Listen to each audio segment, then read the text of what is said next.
All right, so it looks like archaeologists have made a new discovery about the pyramid in Chichen Itza, Mexico.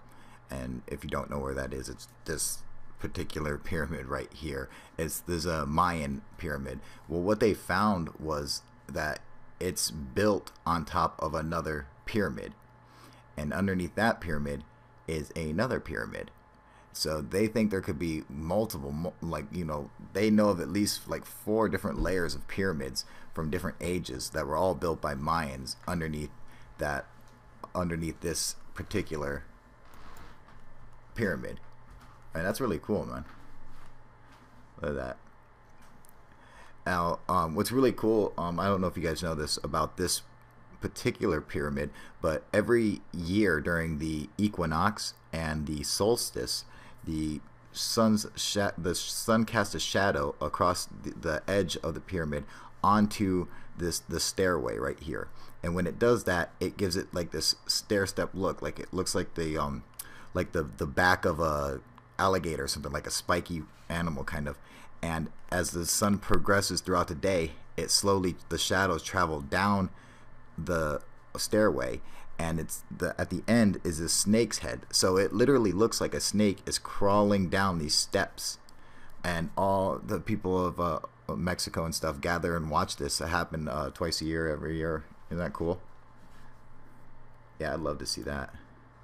Cool little effect. And it's funny how pyramids, how many of them have a connection with the equinox or the solstice. Even the Great Pyramid has it.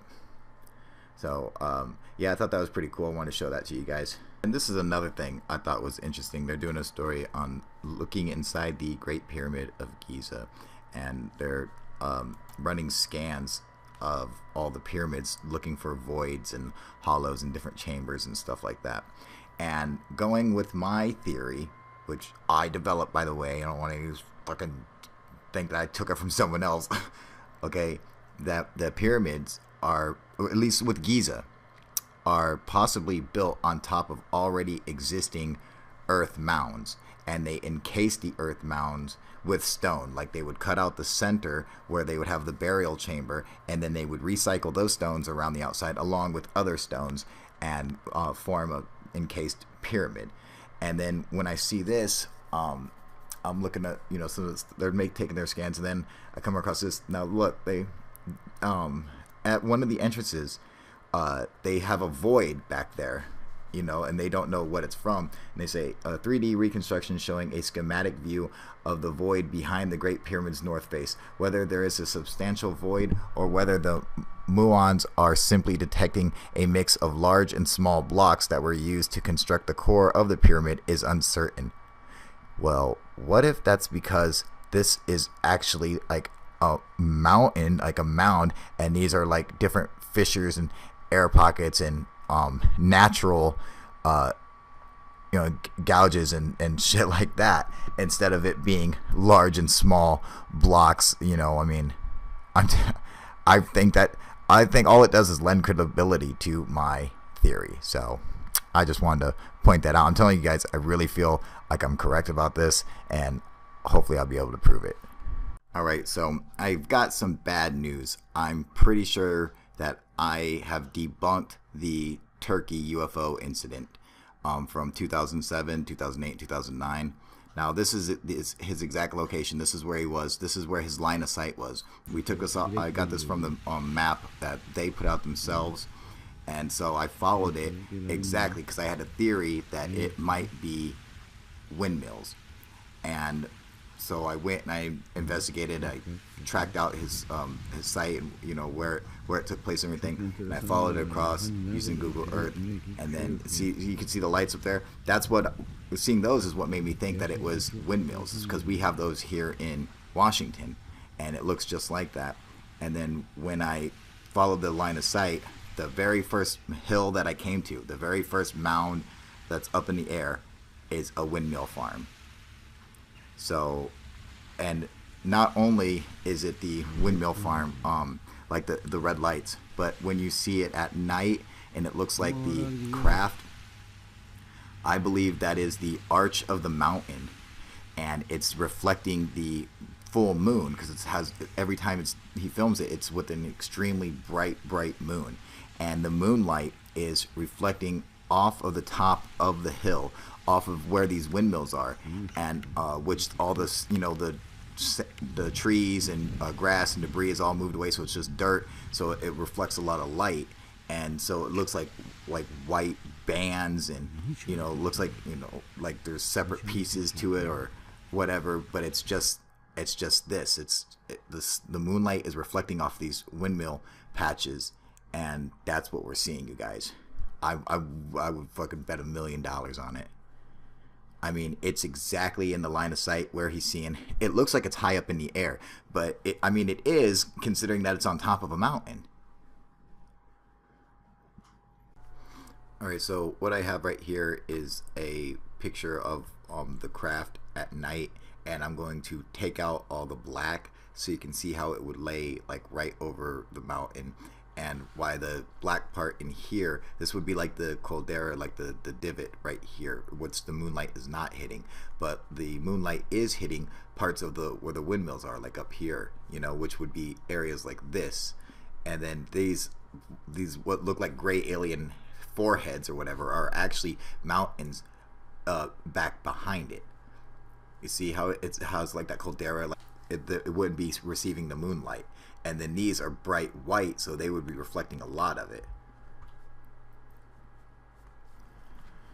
Yeah, so there it is, you guys. I'm pretty sure that he was looking at this hill, and that makes up the red light UFOs and the craft UFO. It's got the arch that matches it, the colors matches it, everything matches it, the direction where it's at, everything.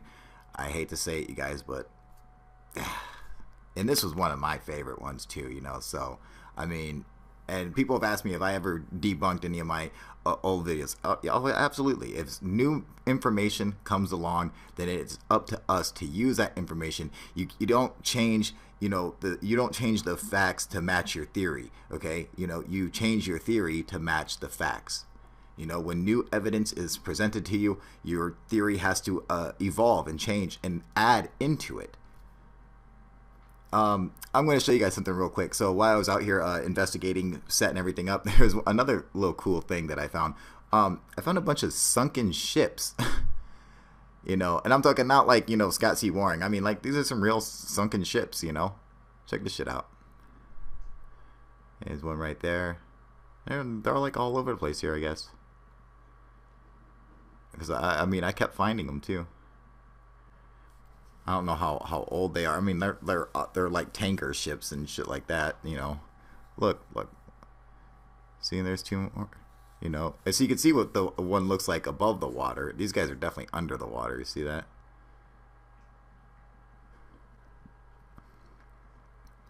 That's how a real researcher does it. See, you don't just go around and look for something that looks similar, but you actually find the thing, It's like, he's like, oh yeah, Scott C. Warren one time was like, I just wanted to see if I could find what the fuck is that? I was just wondering, does anyone know what that is?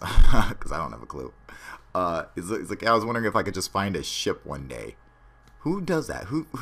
He was like on Google Earth and he saw something that looked like an old ship and he's like, yep, that's a ship. I just want to see if I could do that. I want to prove it to myself, see how fucking awesome I am. He's such an idiot. Yeah, so a friend of our channel, Coast to Ghost, was saying that they would like me to, I mean, I get it all the time, that I should upload every day, which is hard because, I put a lot of effort into my videos or whatever, like my main videos. There's a lot of work that goes into them. But I think I could just do where I, talk about any stuff that's in the news, like anything that's interesting that's going on, just for like daily uploads or whatever. And because I'm always coming across cool shit researching and everything. So I think I'm going to try to do something like that. That way I can upload every day and, keep everyone happy and coming back for more and all that good stuff. So, be on the lookout for that. Also, my campaign is about to end for the Black Friday sale for my UFO proof hoodies. And you can go to the UFO warehouse. That's my personal store. Go there, pick up all kinds of UFO proof merchandise. We got cups, we got t-shirts and long sleeves and baseball jerseys and hoodies. I got zip up hoodies. And I got new designs on there and stuff. So go check out the new designs and everything. It's fucking badass. You can find it all through my website at realufoproof.tk. Just go there, sign up, and it says right to the store. You'll see it up on a drop down menu. Go into it, get whatever you guys want. All right, everybody, UFO proof. Particular pyramid, but every year during the equinox and the solstice, the sun casts a shadow across the edge of this particular pyramid, and that's really cool, man. Look at that. Now, what's really cool, I don't know if you guys know this about this. So they think there could be multiple, like, you know, they know of at least like 4 different layers of pyramids from different ages that were all built by Mayans underneath. All right, so it looks like archaeologists have made a new discovery about the pyramid in Chichen Itza, Mexico. And if you don't know where that is, it's this particular pyramid right here. There's a Mayan pyramid. Well, what they found was that it's built on top of another pyramid, and underneath that pyramid is another pyramid.